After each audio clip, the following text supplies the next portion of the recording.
All right, getting ready to go take my pilot's test, the FAA Part 107 for the drone testing and being able to fly my drone commercially.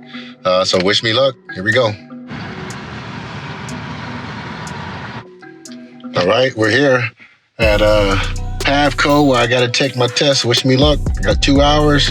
I'm here a little early, so I get to go in, get used to the place where I'm going to be at. I watched all the videos I need to. I've read all the stuff I need to. I think I've studied enough. I think I'll do pretty good. You only need a 70. So wish me luck. Here I go.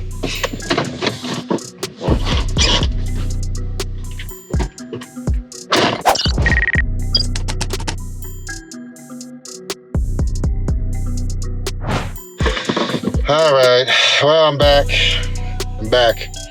First thing I want to say is, man, study. This thing is no joke.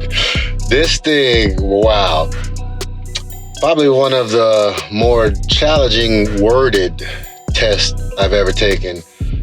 So you got to be on your P's and Q's. Man, you need 70% to pass this thing. And luckily they give you 70%, but I passed. First time, and I passed. I would show it, but I don't want to show off my exam ID. So that means it's official, all right? Hillary Butler Photography now can shoot some video footage from my drone and use it for the business, all right? So we'll talk to you guys back when we get back to the studio. That's it, submitted. My temporary remote pilot certificate will be available in 7 days, but I can print this right now and I can go flying. We did it.